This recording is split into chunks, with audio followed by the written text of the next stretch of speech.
اللہ اللہ رحمان، اللہ اللہ رحمان،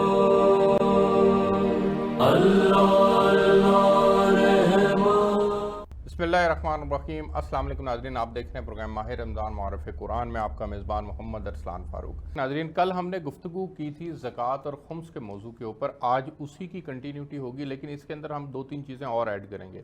ہم صدقہ فطر کو بھی ایڈ کریں گے، ہم فدیے کو بھی ایڈ کریں گے، اور پھر جو وراثت سے متعلق کچھ سوالات ہیں ان کے اوپر بھی آج اس پروگرام کے اندر بات کریں گے۔ میں بہت مشکور ہوں علامہ سبطین حیدر سبزواری صاحب کا کہ انہوں نے پروگرام کے اندر شرکت کی۔ بہت شکریہ علامہ صاحب آپ کا وقت دینے کے لیے۔ ان کے ساتھ تشریف رکھتے ہیں مفتی شاہد عبید صاحب۔ سر مفتی صاحب، آپ کا بہت شکریہ پروگرام کے اندر شرکت کرنے کے لیے۔ میں آپ سے سوال کی کنٹینیوٹی چاہتا ہوں کہ جو آپ نے امام کو خمس دینا ہے یا زکوٰۃ دینی ہے، امام اس کے اوپر امین ہے کہ اس کو صحیح جگہ پہ انہوں نے استعمال کرنا ہے، وہ اپنی ذات کے لیے استعمال نہیں کر سکتے، ایسے ہی ہے؟ جی بالکل، ہمارے ہاں مجتہد کے لیے پہلی شرط یہ کہ وہ عادل ہو۔ ٹھیک۔ اگر اس کی عدالت چلی گئی ہے تو پھر نہ فقط ہم اس کی طرف مال جائیں گے بلکہ اس کے کسی حوالے سے بھی اس کے قریب نہیں جائیں گے۔ ٹھیک ہو گیا، اس کا عادل ہونا شرط ہے، بالکل ٹھیک۔ اور وہ اپنے اوپر نہیں خرچ کر سکتا یا اپنے یہ نہیں کہ جو کچھ آ گیا، یہی وجہ۔ بلکہ میں عرض کرنے لگا تھا کہ ہمارے ہاں پوری دنیا میں پھر مراجع کے وکلاء چلتے ہیں، علماء، یعنی ہمارے پاکستان میں بھی بہت سے علماء ہیں جو مختلف مراجع کے وکیل ہیں۔ ٹھیک۔ اب وہ ان مراجع جو ہیں وہ ان وکلاء کے ذریعے ان علاقوں میں پیسے خرچ کریں گے بالکل ٹھیک ہے، جہاں غریب ہیں، مسکین ہیں، یتیم ہیں، ٹھیک ہو گیا۔ یا کسی جگہ کارخانے کی ضرورت ہے، کسی جگہ فیکٹری کی، کسی جگہ ہاسپٹل کی ضرورت ہے، کسی جگہ ڈسپینسری کی اور ضرورت ہے، وہ جو پیسہ کسی جگہ استعمال جہیز کروائیں، کی ضرورت ہے۔ اس میں وہ جو پیسہ استعمال ہوگا وہ بھی کیا دوبارہ سادات کے لیے استعمال ہوگا؟ نہیں، جو سہم امام جو امام ہے سے ہو کے جو آئے گا وہ ان عمومی جگہوں پہ وہ عمومی جگہوں پر ہوگا۔ ٹھیک ہو گیا۔ میں مفتی صاحب آپ کے پاس جانا چاہوں گا، اور زکوٰۃ سے متعلقہ جو چیزیں رہ گئی ہیں میں چاہتا ہوں کہ ان کو بھی ہم کمپلیٹ کر لیں۔ اس میں حضرت جو سب سے امپورٹنٹ سوال یہ ہے کہ آج کا جدید دور ہے، سٹاک ایکسچینج کا معاملات ہیں، لوگ وہاں پر بھی کاروبار کرتے ہیں، پیسہ ڈالتے ہیں۔ اسی طرح سے جو بروکری کرتے ہیں لوگ، ایک چیز یہاں سے خرید لی دوسری جگہ پہ بیچ دی، اس کے اندر سے بھی پھر ان کو نفع حاصل ہوتا ہے۔ کچھ جگہوں پہ ایسے بھی معاملات ہوتے ہیں کہ مال کو روک کر بیچا جاتا ہے تاکہ زیادہ نفع حاصل کر لیا جائے۔ عموماً رمضان سے پہلے چیزیں جو ہیں وہ سٹاک کر لی جاتی ہیں، رمضان کے اندر بیچی جاتی ہیں، پھر اس کے اوپر بھی نفع حاصل ہوتا ہے۔ تو ان تمام چیزوں کے اوپر بھی زکوٰۃ دینی ہے؟ بسم اللہ الرحمن الرحیم۔ دیکھیں، یہ جو تیسرا سوال آپ نے کیا نا کہ کوئی چیزیں خرید لیتے ہیں تو اس کو پھر وہ روک لیتے ہیں، ریٹ چڑھے گا تو پھر اس کو بیچ دیں گے، تو یہ ہے مال تجارت۔ یہ خریدی ہی اس لیے گئی تھی کہ اس کو ہم نے آگے بیچنا ہے، تو پھر جب وہ زکوٰۃ کی ادائیگی کی تاریخ آئے گی نا، اس تاریخ میں ہم دیکھیں گے کہ اس شے کی مارکیٹ ویلیو کیا ہے۔ ٹھیک۔ آج اگر یہ مارکیٹ میں جا کر فروخت کرتا ہے تو یہ کتنے کی بکے گی؟ اس کا 2.5% زکوٰۃ دینی ہوگی۔ بروکری کی آپ نے بات کی، یعنی کمیشن کہہ لیں، ٹھیک ہے نا۔ کمیشن ہم دیکھیں گے کہ اگر اس کو مل چکی ہے زکوٰۃ کی ادائیگی کی تاریخ تک، وہ پیسے اس کے پاس موجود ہیں تو اس کا بھی 2.5% زکوٰۃ دینی ہوگی، اور اگر اس نے بعد میں وہ کام کیا، تاریخ کے بعد پیسے ملے، تو پھر اس پر زکوٰۃ نہیں آئے گی۔ پھر آئندہ سال اس تاریخ میں دیکھیں گے کہ یہ پیسے موجود ہیں یا نہیں ہیں تو آ جائے گی، اور اگر پہلے ہی استعمال کر لیے تو پھر اس کے اوپر زکوٰۃ نہیں آئے گی۔ قیمتی پتھر ہوتے ہیں لوگوں کے پاس، قیمتی اشیاء ہوتی ہیں، ان کے اوپر بھی زکوٰۃ ہوتی ہے؟ اچھا سوال ہے۔ قیمتی پتھر نہیں، میں نے عرض کیا صرف 4 چیزوں پر، سونا، چاندی، نقدی، ان پر ہر صورت میں۔ چوتھی مال تجارت۔ مال تجارت سے مراد ان 3 کے علاوہ کوئی چیز خریدی ہو بیچنے کی پکی نیت کے ساتھ۔ اگر قیمتی پتھر اس نے خریدے ہیں آگے بیچنے کی نیت کے ساتھ، تب تو وہ مال تجارت بنیں گے، زکوٰۃ آ جائے گی، ورنہ گولڈ کے اوپر، چاندی پر آئے گی۔ ان پتھر، حتیٰ کہ ہیرا بھی پتھر ہے، اور بھی قیمتی پتھر ہوتے ہیں، ان پر بھی زکوٰۃ نہیں آئے گی۔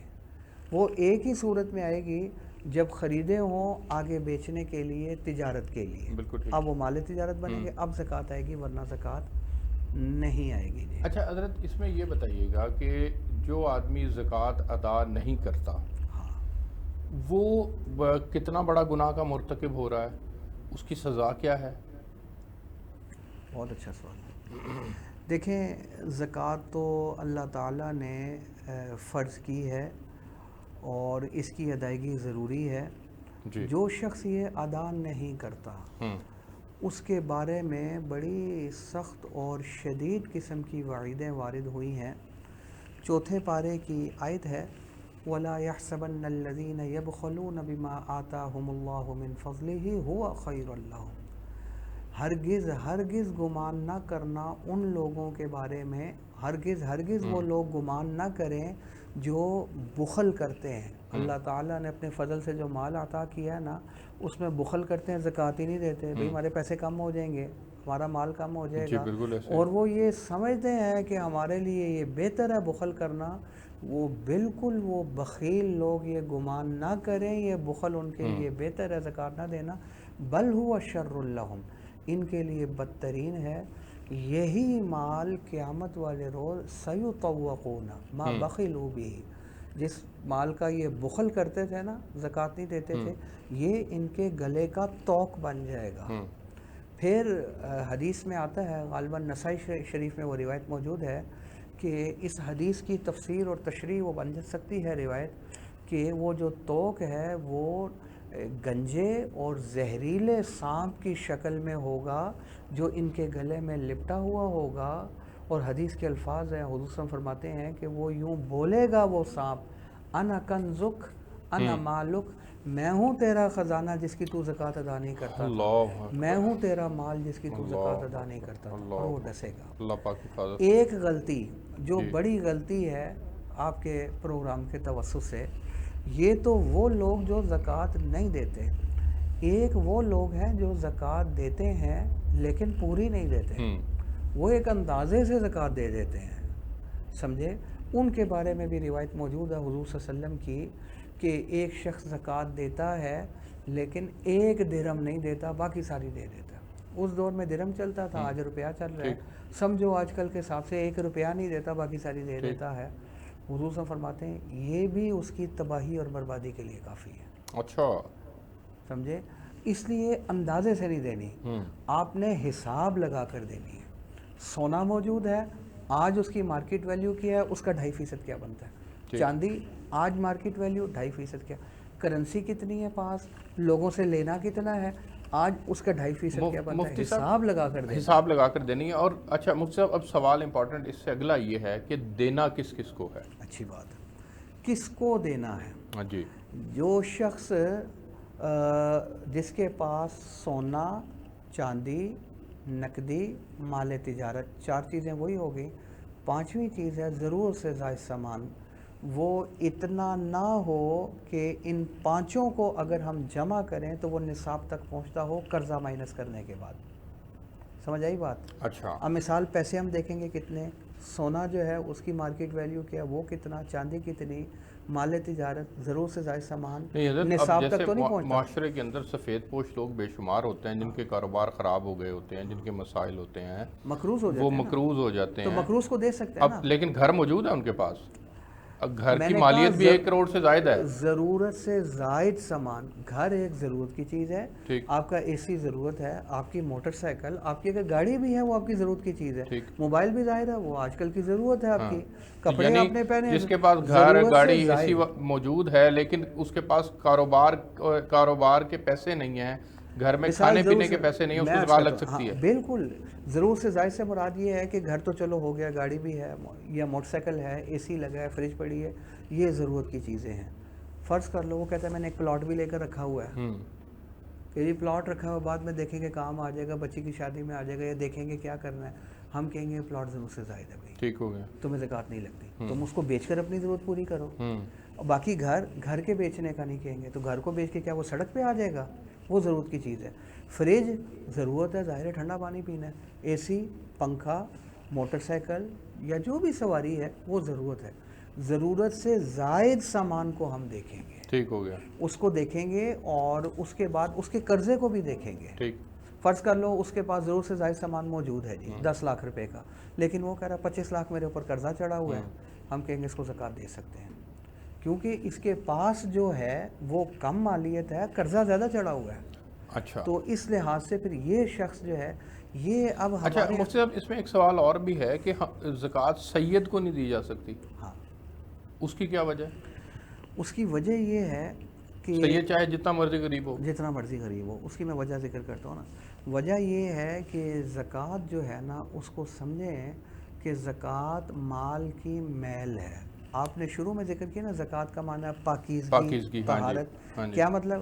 آپ نے زکوٰۃ نکالی، آپ کا مال بقیہ مال پاکیزہ ہو گیا، ٹھیک، وہ بالکل پاک صاف ہو گیا۔ ٹھیک ہو گیا۔ جب تک اس کے اندر زکوٰۃ موجود ہے نا، سمجھے اس کے اندر یعنی کہ گندگی موجود ہے، ٹھیک، یہ مال کی میل ہے۔ ہمارے پردادا مفتی محمد حسن رحمۃ اللہ علیہ جنہوں نے جامعہ شفیہ کی بنیاد رکھی، وہ والد صاحب بتاتے ہیں، انہوں نے مجھے بلایا، انہوں نے کہا بیٹا بیٹھ میں تجھے ذرا زکوٰۃ کا مسئلہ سمجھاؤں۔ انہوں نے کہا کہ کبھی جسم میں پھوڑا ہوا کہ پیپ بھری ہے؟ بھری ہے۔ انہوں نے کہا گند بھر جاتا ہے نا؟ کہتا ہے بھر جاتا ہے۔ انہوں نے کہا سوئی ماری، پیپ نکل گئی، جسم پاک صاف ہو گیا، ٹھنڈ پہنچ گئی؟ انہوں نے کہا جی بالکل۔ انہوں نے کہا زکوٰۃ کو مال کی پیپ سمجھو، اگر آپ نے زکوٰۃ نہیں دی سمجھو آپ کے مال کے اندر پیپ بھری ہوئی ہے، ٹھیک ہے نا؟ جب آپ نے یہ زکوٰۃ دے دی، آپ نے پیپ الگ کر دی، آپ کا بقیہ مال بالکل پاک صاف۔ اب شریعت یہ کہتی ہے وہ تو بہت اونچے درجے کی ذات ہے، اس کا نسب تو جا کر حضور صلی اللہ علیہ وسلم کے ساتھ جا کر جوڑ رہا ہے، اتنی اونچی ہستیوں کے ساتھ جا کر جوڑ رہا ہے، تو کیا ان کو مال کی میل کھلاؤ گے تم؟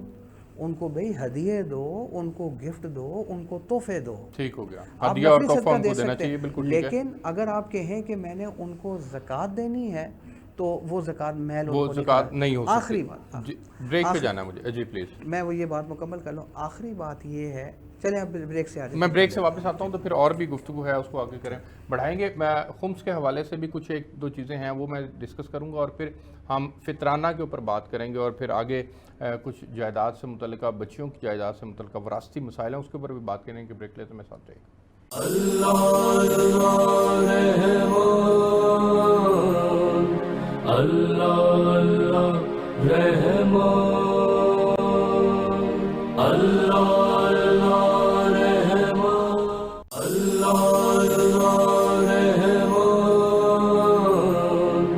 اللہ اللہ رحمان، اللہ اللہ رحمان۔ جی ویلکم بیک ناظرین۔ میں علامہ صاحب آپ سے جاننا یہ چاہوں گا، خمس کے متعلق آخری سوال ہے، اور پھر آگے ساتھ ہی میں اٹیچ کر رہا ہوں فطرانے کا بھی آپ سے سوال۔ خمس میں جیسے احتیاط برتی جاتی ہے زکوٰۃ کے اندر کہ آپ نے سید کو نہیں دینی، کیا اہل تشیع کے نزدیک بھی زکوٰۃ جو ہے اور خمس جو ہے، خمس کا تو شاید ایک حصہ ہے سادات کے لیے، لیکن زکوٰۃ کیا سید کو دی جاتی ہے کہ نہیں؟ بسم اللہ الرحمن الرحیم۔ میں نے پہلے بھی عرض کیا تھا کہ خمس اللہ نے رکھا سادات کے لیے، وہ سادات کے لیے ہوگا زکوٰۃ۔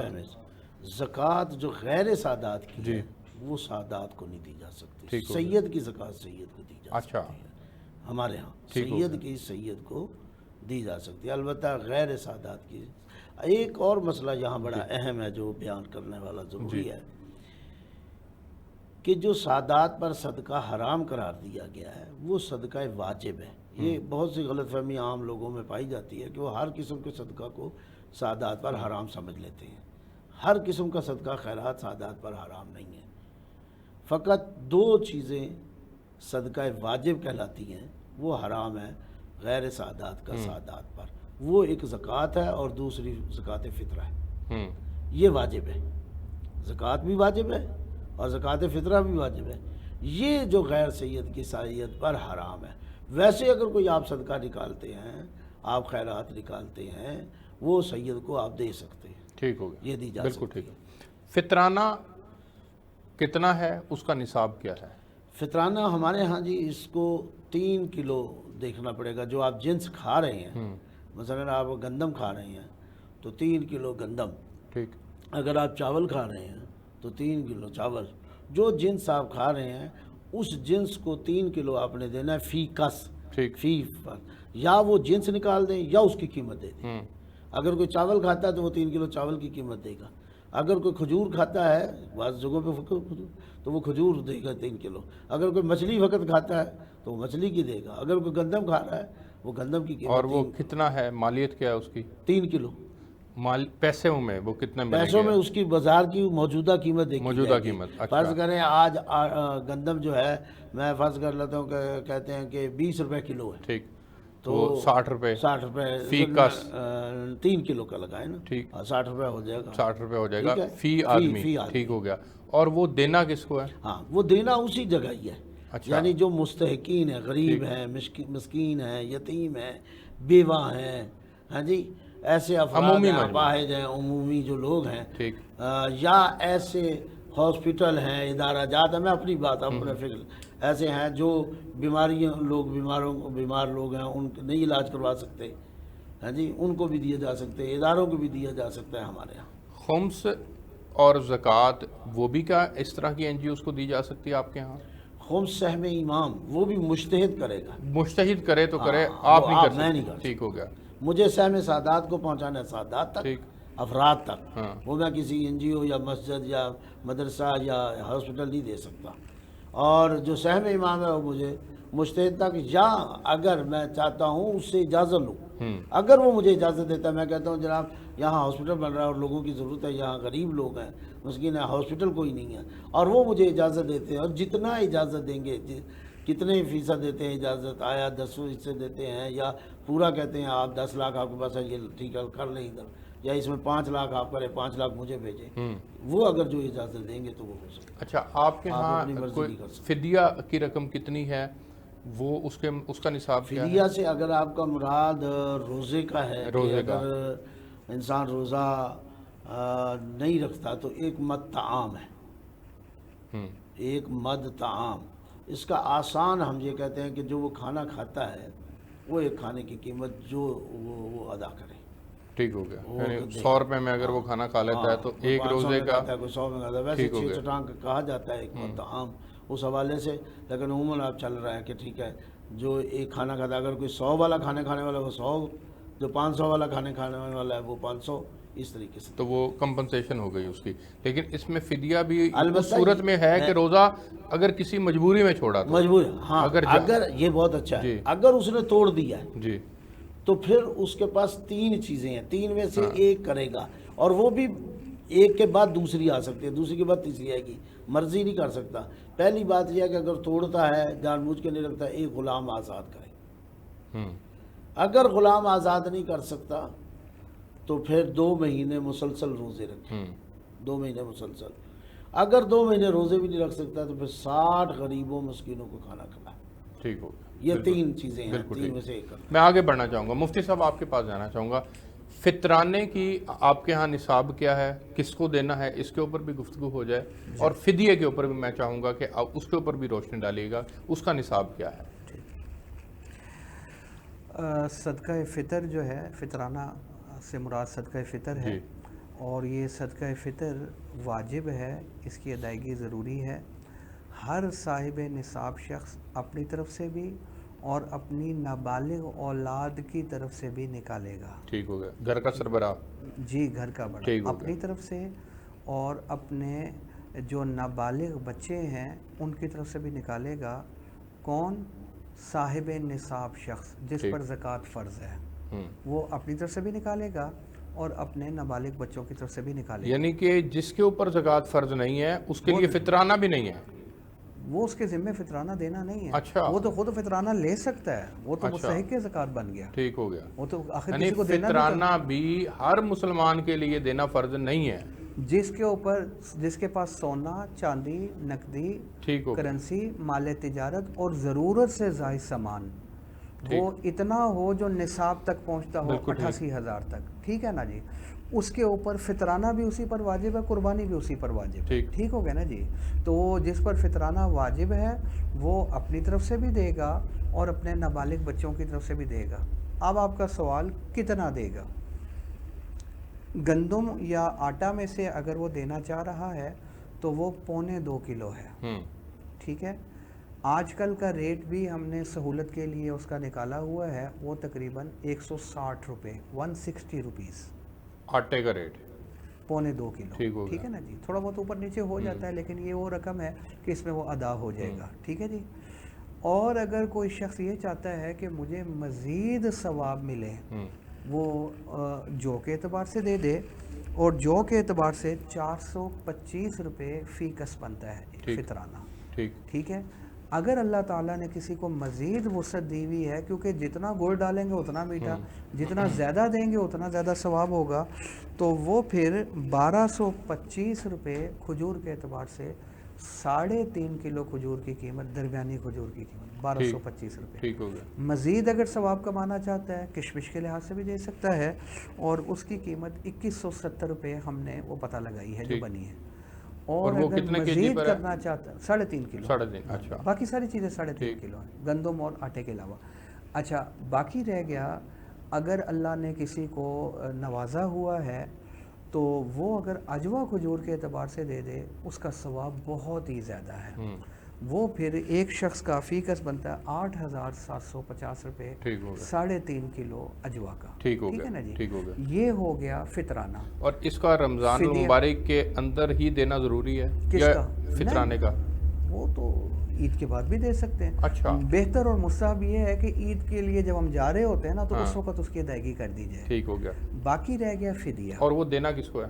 مستحق زکوٰۃ کو، وہ بھی مستحق زکوٰۃ کو، ٹھیک ہو گیا۔ فطرانہ جتنے بھی واجب صدقے ہیں نا وہ سارے مستحق زکوٰۃ کو دیں گے، فدیہ بھی، فطرانہ بھی، زکوٰۃ بھی۔ کیا ان این جی اوز کو، ہاسپٹلس کو، ان کو دیا جا سکتا ہے؟ دیکھیں یہ عام طور پر یہ مصرف کا خیال نہیں رکھتے، ٹھیک، ان کو نہیں پتہ کہ یہ زکوٰۃ اور صدقات واجبہ کا مصرف کیا ہے، ٹھیک، یہ عام ہم جب دیکھتے ہیں غور کرتے ہیں تو یہ گڑبڑ ہو جاتی ہے جی۔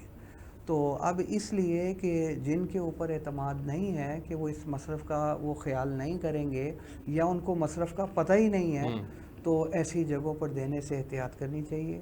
یہ نہ ہو کہ ہزاروں لاکھوں روپیہ دے بھی دیں اور ادائیگی بھی نہ ہو، کیونکہ اچھی جگہ وہی ہے اور ادائیگی اسی صورت میں ہوگی جب ہم شریعت کے بتلائے ہوئے طریقے کے مطابق ادا کریں۔ میں ایک جگہ بیٹھا ہوا تھا کسی ہاسپٹل میں، تو ان کے پاس بھی بڑی زکوٰۃ آتی تھی، کروڑوں اربوں روپے کی شکل میں نا، تو انہوں نے مجھے کہا مفتی صاحب ہمیں جامع شفیع کا نا فتویٰ چاہیے، کیونکہ بہت سارے لوگ جو دینے والے ہیں وہ کہتے ہیں جی کہ وہ فتویٰ ڈیمانڈ کرتے ہیں۔ میں کہا مجھے آپ یہ بتائیں کہ آپ نے زکوٰۃ کے کھاتے اور حساب اور اس کا اکاؤنٹ الگ بنایا؟ انہوں نے کہا نہیں، ہسپتال کی آمدن بھی ادھر ہی گر رہی ہے اور زکوٰۃ بھی ادھر ہی آ کر گر رہی ہے، فطرہ وغیرہ بھی ادھر ہی گر رہا ہے، ایک تو یہ گڑبڑ۔ دوسرا میں نے ان سے پوچھا کہ آپ دیتے کس کو ہیں؟ اس نے کہا جیسے بیوہ، جیسے کوئی بوڑھے ہو جائیں۔ میں کہا بیوہ کے پاس فرض کر لیتے تھوڑا سا سونا موجود ہے تو وہ تو اللہ کے بندے زکوٰۃ دے گی، وہ لے تھوڑی سکتی ہے۔ بیوہ ہونا جو 8 مصارف اللہ تعالیٰ نے قرآن مجید میں بیان کیے ان میں تو بیوہ کا ذکر ہی نہیں ہے، اس میں تو فقیر اور مسکین کا ذکر ہے، تو یہ بیوہ تو مستحق زکوٰۃ نہیں بنتی اگر یہ صاحب نصاب ہے تو کہنے لگے مفتی صاحب اللہ قبول کرنے والا ہے۔ یہ انہوں نے جواب دیا، میرا جواب یہ تھا، میں کہا پھر آپ ایسا کریں بغیر وضو کے نماز پڑھا کریں، قبلہ کدھر ہے؟ ادھر ہے۔ میں نے کہا آپ ادھر منہ کر کے نماز پڑھا کریں۔ کہتے کیوں؟ میں کہا بھی اللہ قبول کرنے والا ہے۔ یعنی اس میں ہر معاملے میں احتیاط کا پہلو جو ہے وہ لازم رکھنا ہے۔ میں کہا جو جس اللہ نے یہ بیان فرمایا ہے کہ بغیر وضو کے نماز نہیں ہوگی، اسی اللہ نے یہ بھی بیان فرمایا ہے کہ مصرف میں زکوٰۃ اور صدقات واجبات دو گے تو زکوٰۃ اور صدقات واجبات ادا ہوں گے، ورنہ وہ ادا ہی نہیں ہوں گے، وہ ادا نہیں ہوں گے۔ تو آپ تو شریعت سے ہٹ کر رہے ہیں۔ بالکل ٹھیک ہے حضرت، وقت کم ہے، مجھے بریک پہ جانا ہے۔ اس فدیہ والا سوال بھی بڑا اہم ہے اور ظاہر موقع بھی ہے۔ اس حوالے سے میں ذکر کروں کہ بعض لوگ بیمار ہو جاتے ہیں، بعض خواتین حاملہ ہوتی ہیں، کمزوری ہو جاتی ہے، اور کچھ ایسے ہو گئے کہ جن کو کوئی ایسے مسائل ہو گئے جس وجہ سے کمزوری ہو جاتی ہے، ان کے فون آتے ہیں مفتی صاحب ہم فدیہ دے سکتے ہیں؟ اس فدیے کے حوالے سے ایک ضروری بات میں یہ ذکر کر دوں کہ جو شخص ایسا بیمار ہے کہ وہ عارضی اور وقتی بیماری ہے، ڈاکٹر یہ کہتا ہے کچھ عرصے میں آپ ٹھیک ہو جاؤ گے انشاءاللہ، ان کے ذمہ فدیہ نہیں ہے۔ وہ کیا کریں گے؟ وہ یہ کریں گے کہ جب اللہ تعالیٰ صحت دے دیں گے، بخار ختم ہو جائے گا، بعد میں قضا کر لیں، جیسے کہ حضرت عائشہ صدیقہ رضی اللہ تعالیٰ عنہ شرعی مجبوری کی وجہ سے ان کے روزے رہ جاتے تھے، فرماتی تھی کہ حضور صلی اللہ علیہ وسلم کثرت سے شعبان کے مہینے میں روزے رکھتے تھے، میں ان روزوں کی قضا پھر جو کرتی تھی وہ میں شعبان کے مہینے میں کرتی۔ تو جو عارضی عذر آتا ہے نا جی، تو اس میں روزے کی قضا ہوگی، فدیہ نہیں ہوگی۔ فدیہ کب دینا ہے؟ فدیہ تب دینا ہے جب کوئی شخص اتنا بوڑھا ہو گیا ہو یا ایسی بیماری اس کو لاحق ہو گئی ہو کہ ڈاکٹر اس کو یہ بتا دے آپ ساری زندگی مرتے دم تک اب روزہ نہیں رکھ سکتے، اب ممکن ہی نہیں روزہ رکھنا۔ عموماً جن کے پتے کے آپریشن ہو جاتے ہیں، پتا نکل جاتا ہے، ان کے لیے روزہ رکھنا مشکل ہو جاتا ہے، لیکن بعد میں صحت ہو سکتی ہے تو قضا کریں گے، وہ تو فدیہ نہیں دیں گے۔ فدیہ وہ ہے کہ جس کی بیماری اور کمزوری مرتے دم تک چلے گی، ٹھیک ہو گیا، اور ڈاکٹر ماہر ڈاکٹر یہ بتا دے، ماہر دیندار ڈاکٹر، کہ آپ مرتے دم تک روزہ نہیں رکھ سکتے، تو ظاہر ہے وہ تو قضا بھی نہیں کر سکتا، بالکل ٹھیک، وہ فدیہ دے۔ اب یہ فدیہ کتنا ہے؟ جو فطرانہ ہے نا وہی ایک روزے کا فدیہ ہے، کم سے کم 160 روپے ایک دن کا کے روزے کا فدیہ ہے۔ آپ سارے مہینے کا اگر فدیہ دینا چاہ رہے ہیں تو ایک ہی وقت میں دیا جا سکتا ہے، ایک وقت میں 5000 روپیہ دے اور دیں گے۔ حضرت مختصراً اس میں پھر یہ بھی بتائیں، پھر میں اگلی بریک میں وراثت کے موضوع کے اوپر بات کروں گا، مختصراً بتائیں جس نے جان بوجھ کے روزہ چھوڑ دیا اس کی کمپنسیشن کیا ہے؟ ایک ہے چھوڑنا اور ایک ہے توڑنا، دونوں میں فرق ہے۔ آپ نے روزہ ہی نہیں رکھا، وہ تو آپ کے ذمہ قضا ہے۔ ایک یہ ہے کہ اور آپ کو گناہ الگ ہوگا کیونکہ آپ نے فرض روزہ چھوڑ دیا، یعنی جس نے جان بوجھ کر روزہ نہیں رکھا وہ دوبارہ روزہ رکھے گا، وہ ذمہ قضا ہوگا، کرے۔ لیکن ایک وہ شخص ہے کہ جس نے توڑ دیا، روزہ رکھ کر توڑ دیا، جس نے روزہ رکھ کر توڑ دیا یہ بہت بڑا جرم کیا، تو شریعت نے پھر اس کی سزا میں اور بغیر عذر کے توڑا، یہ بھی کہیں۔ ایک تو ہے نا کہ روزہ رکھا تھا، بیمار ہو گیا تو وہ تو توڑ سکتا ہے، اس کی پھر قضا آئے گی، ٹھیک ہے نا بعد میں۔ لیکن ایک بغیر عذر کے توڑنا ہے، بغیر عذر کے اگر اس نے روزہ توڑ دیا پھر شریعت اس کے اوپر سزا لاگو کرتی ہے۔ وہ سزا کیا ہے؟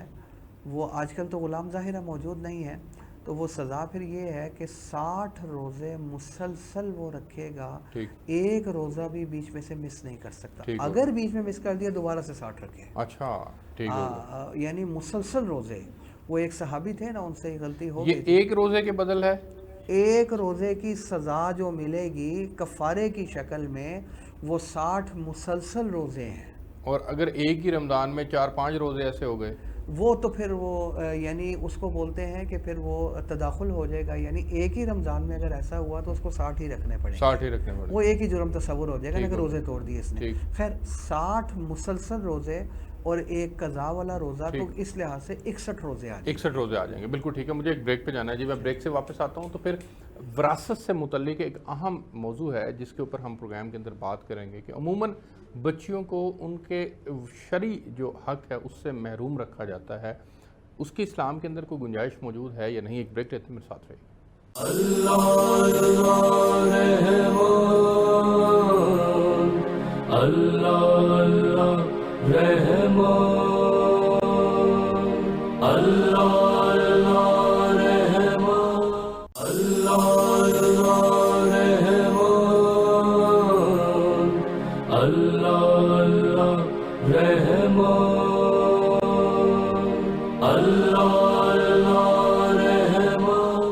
جی ویلکم بیک ناظرین، اس وقت ہم بات کریں گے خواتین کو، بچیوں کو جو وراثت سے محروم کر دیا جاتا ہے اس موضوع کے اوپر۔ علامہ صاحب، کیا بچیوں کو وراثت سے محروم کر دینا، اس کی کوئی اسلام میں گنجائش موجود ہے؟ بسم اللہ الرحمن الرحیم، کہیں بھی اس کی اجازت نہیں ہے، ٹھیک، اور جو یہ کام کر رہا ہے وہ ظلم کر رہا ہے بچیوں کو، اور جی ظلم کر رہا ہے، اور بچی کو حق دینا پڑے گا، اور وہ اسی طرح وراثت میں حقدار ہیں جس طرح مرد حقدار ہیں، بھائی حقدار ہے۔ البتہ یہ ہے کہ بھائی کا مثلا جو حصہ ہے وہ بہن اس سے آدھا حصہ لے گی، فرض کریں بھائی کا اگر 1 لاکھ روپیہ ہے تو بہن کو 50,000 ملے، بالکل ٹھیک ہے ہاں جی۔ بھائی کو اگر 10 مرلے مل رہی ہے جگہ تو بہن کو 5 مرلے ملے گی جگہ، تو آدھا اس کا حصہ ہے، لیکن آپ اسے دبا نہیں سکتے۔ بھائیوں کی موجودگی میں والد صاحب بھی سر پر تھے، بھائی اور والد صاحب مل کر کاروبار کرتے تھے اور جائیداد بڑھتی چلی گئی، بھائیوں نے بھی پوری محنت کی، کنٹریبیوشن کیا، اور پھر والد صاحب کا انتقال ہو گیا۔ اب وہ جو جائیداد بنائی گئی تھی بھائیوں کی محنت سے، کیا وہ بھی والد کی تصور ہوگی اور اس میں بچیوں کا حصہ ہوگا؟ پہلے تو میں سب سے پہلے یہ بات ذکر کر دوں کہ یہ بڑا نازک مسئلہ ہے وراثت والا۔ وراثت کی ادائیگی بھی ایسے ہی فرض ہے جیسے نماز کی ادائیگی فرض ہے، جیسے زکوٰۃ کی ادائیگی فرض ہے، وراثت کی ادائیگی بھی ایسے ہی فرض ہے۔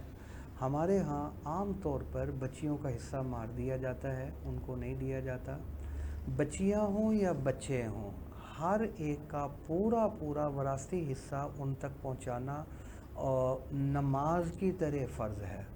ورنہ حضرت تھانوی علیہ رحمت فرماتے ہیں 3 پیسوں کے بدلے میں اگر ہم نے مار لیے کسی کے 500 مقبول نمازیں قیامت والے روز دینی ہوں گی. مشکات شریف کی روایت میں پڑھ رہا تھا، اس میں حضور صلی اللہ علیہ وسلم نے ارشاد فرمایا کہ اگر کسی نے کسی کی ناجائز زمین دبا لی، اب مثال بہنوں کا حق بنتا تھا نہیں دیا، اس کے اوپر خود قبضہ کر لیا، ان کو ادائیگی نہیں کی ہے، وہ اس کو خود استعمال میں رکھا، تو قیامت والے روز 7 زمینیں ہیں نا، یہ 7ویں زمین تک دھنسایا جائے گا. اللہ اکبر. اس کو بڑا شدید قسم کا عذاب ہوگا، بڑے سخت عذاب میں گرفتار ہوگا. اس کے علاوہ جو اس کی نیکیاں ہیں وہ اس کو ادا کر دی جائیں گی جس کا اس نے مال دبایا ہے، جس کا حق ادا نہیں کیا. اگر اس کی نیکیاں ختم ہو جاتی ہیں، حق ابھی بھی باقی ہے، تو پھر اس کے جو گناہ تھے نا، اس کے صاحب حق ہے، وہ اس کے اوپر ڈال دیے جائیں گے اور اس کے حصے کا بھی عذاب. اب یہ جو آپ کا سوال ہے میں اس کے اوپر آ جاتا ہوں. جی اس میں اب سوال یہ ہے کہ کاروبار والد کا تھا، پیسے اس کے لگے ہوئے تھے، مالک تو والد تھا نا. بیٹے ایک سمجھے کہ اس کے معاون کی شکل میں اس کے ساتھ آ گیا، اس کے ساتھ تعاون کر رہے ہیں کہ ابا جی کا کاروبار ہے، انہوں نے بیٹے کو بھی بلا لیا، بیٹے بھی ساتھ لگ گئے ہیں اور کاروبار وسعت اختیار کرتا چلا، وسعت اختیار کیا، لیکن اصل راس اور اصل کاروبار کے مالک والد. ٹھیک ہو گیا. یہی ہوگی نا بات آپ کی. بیٹوں کا حصہ ذاتی پیسے تو نہیں لگے ہوئے تھے بیچ میں، نہیں لگے ہوئے تھے. اگر نہیں لگے ہوئے تھے، اگر لگے ہوئے تھے تو وہ تو پھر شریک ہے. نہیں لگے ہوئے تھے، صرف والد صاحب کے پیسے تھے تو پھر والد کا کاروبار تھا، بیٹے اس کے ساتھ معاون تھے. تو پھر اس کیس کے اندر والد کو چاہیے کہ اپنی زندگی میں ہی اگر وہ سمجھتا ہے کہ بیٹوں نے بڑی محنت کی، اس کی وجہ سے وسعت ہے، وہ تھوڑا بہت ان کو ہدیہ دے دے، کوئی گفٹ کی شکل کے اندر دے دے. لیکن بعد میں اگر وہ کلیم کرے کہ ہماری محنت کی وجہ سے بڑا ہے تو ہم نے والد کے ساتھ تعاون کیا تھا، وہ ثواب تو مل گیا ان کو، لیکن وراثت میں ان کا حصہ نہیں، کیونکہ کاروبار والد کا تھا. والد کا کاروبار بڑھ رہا ہے، والد کا کاروبار بڑھ رہا ہے اور والد کے انتقال کے بعد جو ہے وہ دینا پڑے گا، وہ تو وراثت میں دینا پڑے گا. علامہ صاحب عموماً ایسا ہوتا ہے کہ والدین جو ہیں وہ ان کی وفات کے بعد حصوں کی تقسیم، وراثت کی تقسیم کی بات آتی ہے، لیکن بعض اوقات بچیوں کو آگ بھی کر دیا جاتا ہے یا بچوں کو بھی آگ کر دیا جاتا ہے. اس کے متعلق کیا حکم؟ جی آگ کا شریعت میں وجود موجود ہے اور بڑی سخت سزا ہے آگ والے فرد کے لیے. جو آگ الوالدین ہے وہ جنت کی بو بھی نہیں پا سکے گا. یعنی روایات میں ہے کہ جنت کی خوشبو 500 میل تک جاتی ہے. ٹھیک. تو جو والدین کا آگ شدہ ہے وہ جنت کی بو بھی نہیں پا سکتا. اچھا. تو اسی لیے کہا جاتا ہے رضا اور رب رضا الوالدین. والدین کی رضا خدا کی رضا ہے اور سخط الرب سخط الوالدین.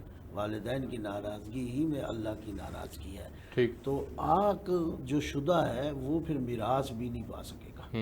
ہاں اللہ یہ ہے کہ وہ ماں باپ جنہوں نے آگ کیا اگر وہ آگ سے نکال دیں، اسے نکال بھی سکتے ہیں، زندگی میں نکال سکتے ہیں. اگر وہ نکال دیں تو وہ پھر اسے میراث ملے گا. حضرت میں آپ سے یہ جاننا چاہوں گا کہ میں اس پہ بھی یہ سوال بھی آپ کے لیے ہے. دوسرا سوال آپ سے یہ ہے کہ کیا والدین اپنی زندگی میں تقسیم کر کے بچیوں کو فارغ کر سکتے ہیں؟ یہ دوسرا سوال، پہلے سوال کا جواب دے دوں. یہ بڑا اہم ہے کیونکہ بہت سارے لوگ ہمارے پاس یہ کیس لے کر آتے رہتے ہیں. اس میں بھی تھوڑی سی وضاحت ہونی چاہیے. دیکھیں جو اللہ تعالیٰ نے حصے مقرر فرما دیے ہیں ورثہ کے، مثال کے طور پر والد کو 6واں ملے گا، والدہ کو 6واں ملے گا، بیوہ کو 8واں ملے گا. اس کے بعد باقی جو بچے گا وہ بیٹے کو مثال کے طور پر روپیہ ملے گا، بیٹی کو 8 آنے ملے گی. ایک مثال ہے، آدھا اس کو اگر ڈبل. یہ اللہ نے قرآن مجید میں حصے مقرر فرما دیے ہیں ورثہ کے. تو جو چیز اللہ نے مقرر فرما دی ہے تو بندے میں اتنی قوت نہیں ہے کہ اللہ کے مقرر کیے ہوئے کو ختم کر سکے. لہٰذا اس آگ کی ہمارے ہاں کوئی شرعی حیثیت نہیں ہے. آگ کرنے کے باوجود وہ وارث بن جائے گا کیونکہ وارث اس کو اللہ نے بنایا ہے. بندے کے اختیار میں نہیں ہے کسی کو وارث بنانا یا اس کی وراثت کو ختم کرنا. وہ تو وارث بنے گا ہی بنے گا. البتہ فرض کر لو ایک شخص اپنی زندگی میں دے دیتا ہے دے دیتا ہے، والد اپنی زندگی میں تقسیم کر بیٹوں کو دیتا دے ہے۔ دیتا ہے۔ ہو سکتا ہے اب یہ تقسیم۔ کیوں دے رہا ہے؟ دو ٹھیک۔ باتیں میں مختصر، کیونکہ بڑی اہم بات ہے یہ۔ اگر تو وہ اس لیے دے رہا ہے، عام طور پر یہ بھی ہوتا ہے کہ خوشی یہی ہوتی ہے بیٹیوں نے دوسرے گھر میں جانا ہے تو بیٹیوں کا حصہ کم کریں یا ان کو محروم کر دیں، ہم زندگی میں بیٹوں کو مالک بناتے ہیں، یہ تو حرام ہے، حرام۔ بلا وجہ کسی وارث کو محروم کرنا یا اس کو نقصان پہنچانے کے لیے زندگی میں تقسیم کرنا، حضور صلی اللہ علیہ وسلم فرماتے ہیں جو کسی وارث کو اس کی وراثت سے محروم کرتا ہے اللہ اس کو جنت والی وراثت سے محروم کرتا ہے۔ یعنی کہ اپنی زندگی کے اندر آپ تقسیم نہیں کر میں سکتے؟ عرض کرنے لگا محروم کرنے کی نیت سے۔ اچھا۔ اور اگر آپ کہتے ہو نہیں، بعد میں ہو سکتا ہے یار کوئی جھگڑے ہوں، کوئی فساد ہوں، کوئی اس طرح کی پریشانی ہو، یا لڑتے جھگڑتے رہیں گے یا کسی اور وجہ سے آپ تقسیم کرنا چاہتے ہیں تو اس کا تو زندگی میں جو آپ تقسیم کر رہے ہیں وہ وراثت نہیں ہے، وہ گفٹ ہے۔ وراثت تو مرنے کے بعد ہوتی ہے، اور گفٹ کے اندر سب سے بہترین شکل یہ ہے کہ مذکر مؤنث کا فرق کیے بغیر سب کو برابری کی شکل میں دے دیا جائے۔ بالکل ٹھیک۔ اور اگر وراثت کے طریقے سے بھی دینا چاہتے ہیں بشرطے کہ یا تھوڑا سا کم زیادہ کرنا چاہتے ہیں بشرطے کہ کسی کو محروم کرنے کی نیت نہیں، بلکہ اس وجہ سے کہ یہ بیچاری زیادہ حقدار ہے، یہ زیادہ غریب ہے، یا اس نے میرے ساتھ زیادہ محنت کی ہے، یا اس نے زیادہ خدمت کی ہے، اس لیے تھوڑا سا زیادہ دینا چاہ رہا ہوں، یہ بھی جائز ہے۔ بالکل ٹھیک ہے۔ لیکن جو دیں گے نا اس میں زندگی میں جو دے رہے ہیں وہ چونکہ گفٹ ہے، گفٹ میں قبضہ کرانا ضروری ہے، لہذا اس کے قبضے میں دینا ضروری ہے۔ قبضے میں دینا ضروری ہے۔ آپ دونوں مہمانوں کا بہت شکریہ، آپ نے خصوصی طور پر پروگرام کے اندر وقت دیا۔ ناظرین، ہم نے کوشش کی کہ ان دونوں اہم موضوعات کے اوپر آج کے اس پروگرام کے اندر ہم ڈسکشن کر سکیں۔ مجھے اس پروگرام سے اجازت دیجیے، آپ سے کل ایک نئے موضوع کے ساتھ ملاقات ہوگی، تب تک کے لیے اللہ حافظ۔ اللہ اللہ رحمان